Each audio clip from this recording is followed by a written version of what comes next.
అనకాపల్లి జిల్లా చోడవరం నుండి నర్సీపట్నం వెళ్లే రోడ్డు పరిస్థితి అత్యంత దారుణంగా తయారైంది. నాయకులు అధికారులు రోడ్డు వేస్తున్నామంటూ హడావిడి చేసి అక్కడికక్కడ రోడ్డు వేసి చేతులు దులుపుకున్నారు. కానీ ప్రస్తుతం అరగంట ప్రయాణానికి ప్రయాణికులకు గంటల సమయం ప్రయాణం చేయవలసి వస్తుంది. నిత్యం వందలాది వాహనాలు ప్రయాణం చేయాల్సిన ఈ రోడ్డు ఇప్పుడు పెద్ద పెద్ద గోతులతో ప్రమాదకరంగా తయారైంది. ఈ గోతుల్లో ఆటోలు, కార్లు, లారీలు దిగబడి బయటకు రాలేక అనేక అవస్థలు పడుతున్నారు. ఈ గ్రామాలపై నాయకులకు అధికారులకు ఎందుకింత చిన్న చూపు అంటూ స్థానిక ప్రజలు ఆవేదన వ్యక్తం చేస్తున్నారు. ఇప్పటికైనా రోడ్డు నిర్మాణం చేసి ప్రయాణ కష్టాలను తగ్గించాలని స్థానికులు కోరుతున్నారు.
అందరికీ నమస్కారం అండి.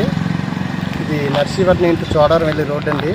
ఇది పుట్టదూరుపాలెం గ్రామం అండి. గత 10 సంవత్సరాల నుంచి ఈ గోతుల్లో చాలా లారీలు, బస్సులు అన్నీ దేబడిపోయి యాక్సిడెంట్లు జరుగుతున్నాయండి.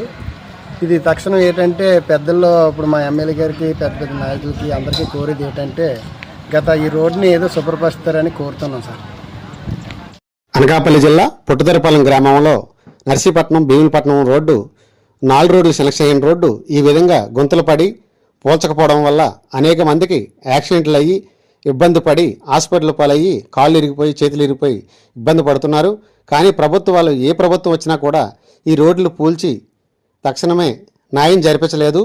తార్ రోడ్డు అన్నది 4 లైన్ల రోడ్డు, ఇది సెలెక్షన్ అయిన రోడ్డు. కానీ అధికారులు పట్టించుకోకపోవడం వల్ల సింగిల్ రోడ్డుకే ఈ రోడ్డు సరిగ్గా వేయకపోవడం వల్ల ఎంతోమంది ఇబ్బంది పడి హాస్పిటల్ పాలయ్యి వెంటనే తక్షణమే ప్రభుత్వం న్యాయం చేస్తారని ప్రభుత్వాన్ని ఈ నియోజకవర్గం ఎమ్మెల్యే గారిని కోరుతున్నాము. అనకాపల్లి జిల్లా బుచ్చయ్యపేట మండలం అలాగే పుట్టదూరుపాలెం గ్రామం నుంచి మాట్లాడుతున్నాం. కాబట్టి అనకాపల్లి నుంచి చోడవరం టు నర్సీపట్నం రోడ్డు ఎంతో గుంతలుగా అల్లాడుతుంది. కాబట్టి ప్రజలు కూడా మరి ఎంతో యథావిధిగా మరి యాక్సిడెంట్లతో చాలా ఇబ్బందులకి గురవుతున్నారు. కాబట్టి ప్రజలు 50 మంది పడి ఇబ్బందులకి మరి చోడవరం ఎమ్మెల్యే గారు కూడా పట్టించుకొని నిర్లక్ష్యం చేయకుండా మరి వెంటనే తక్షణమే మాకు రోడ్డు వేస్తారని మరి కోరుతున్నాం.